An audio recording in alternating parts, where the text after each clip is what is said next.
अरे भाग्यवान, मेरे जूते कहाँ रखे हैं? मुझे बाहर जाने में देर हो रही है। तभी मालती कमरे में आती है। ये रहे आपकी जूते। मैंने साफ करने के लिए ले गई थी। अरे वाह, तुम कितनी समझदार हो। मेरे बिना कुछ कहे ही सारे काम कर देती हो। तभी मालती झिझकते हुए रमेश से कहती है, सुनिए जी, आपसे एक बात कहूँ, बुरा तो नहीं मानेंगे ना? अरे नहीं नहीं, बेफिक्र होकर कहो। शादी से पहले मैं अपने मायके में नौकरी करती थी। मैं चाहती हूँ कि अब मैं फिर से नौकरी करना शुरू कर दूँ। वैसे भी सारा दिन घर में बोर हो जाती हूँ। देखो मालती, तुम्हारे नौकरी करने से मुझे कोई ऐतराज नहीं है, लेकिन तुम्हें एक बात बता दूं, हमारे खानदान में आज तक कभी किसी औरत ने नौकरी नहीं की। फिर भी एक बार तुम माँ से पूछ कर देखो, अगर वो तुम्हें नौकरी करने की इजाजत दे देती है तो अच्छी बात है। रमेश वहाँ से चला जाता है। फिर उसी शाम मालती अपनी सास के पैर दबा रही होती है।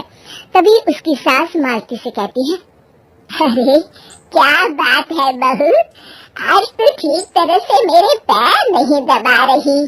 किसी ख्याल में खोई पड़ी है क्या? मैं भी तो जानूं आखिर बात क्या है। दरअसल वो माँ जी।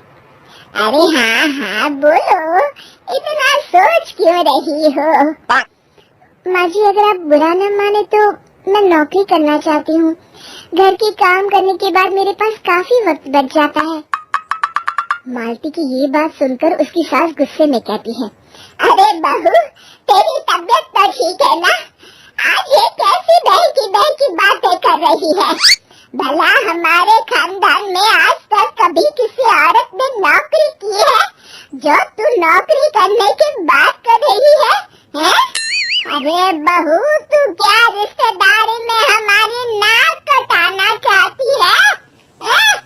जितना जल्दी हो सके अपने दिमाग से नौकरी का भूत उतार दे।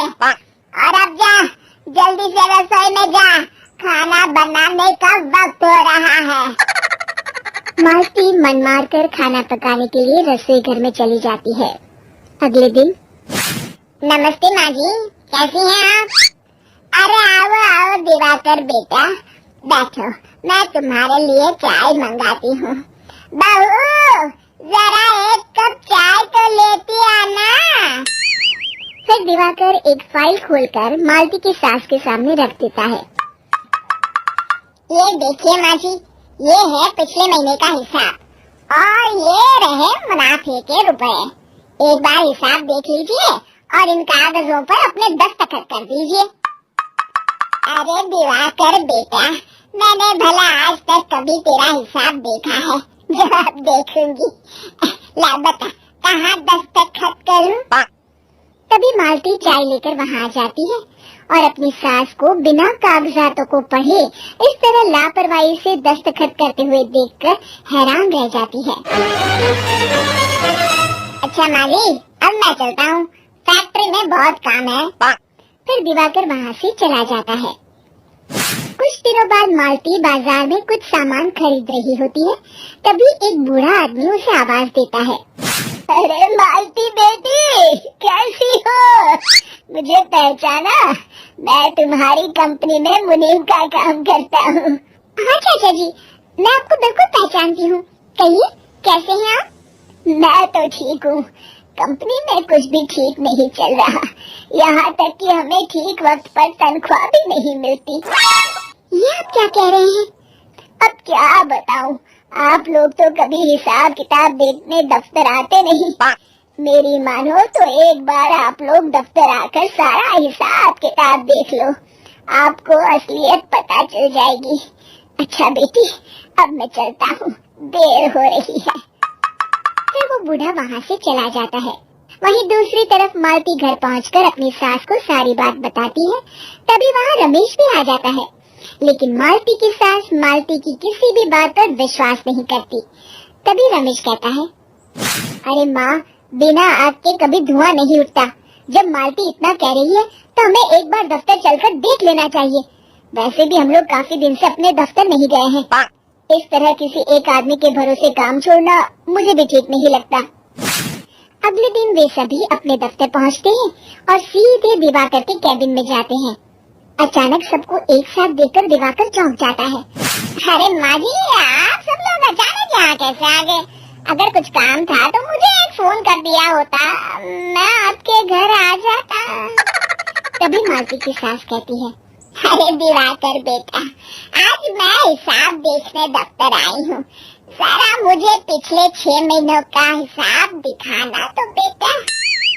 दिवाकर घबराते हुए हिसाब की फाइल मालती की सास को देता है।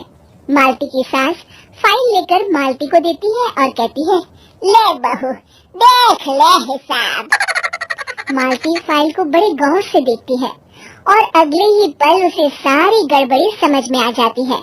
वो अपनी सास से कहती है, माँ जी, मुनीम चाचा बिल्कुल सही कह रहे थे। हमारी कंपनी में पिछले 6 महीनों में जितना मुनाफा हुआ है, हमें उसका आधा पैसा भी नहीं मिला। यूँ समझ लीजिए कि 1 रुपये में सिर्फ चवन्नी ही हमारे हाथों में आई है। मालती की बातें सुनकर मालती की सास गुस्से से दिवाकर को पूछती है, क्यों दिवाकर, मेरी बहू जो कह रही है वो सच है? दिवाकर समझ जाता है आज उसका भांडा फूट चुका है। वो गिड़गिड़ाते हुए कहता है, मुझे माफ कर दीजिए माँ जी, मैं पैसों के लालच में अंधा हो गया था। अरे वाह दिवाकर, तू तो एक नंबर का चोर निकला। इतने दिनों से मैं तुझ पर आंख बंद करके भरोसा करती रही और तू मुझे ही चुना लगाता रहा।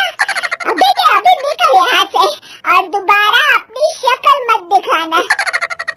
दिवाकर वहाँ से भाग जाता है।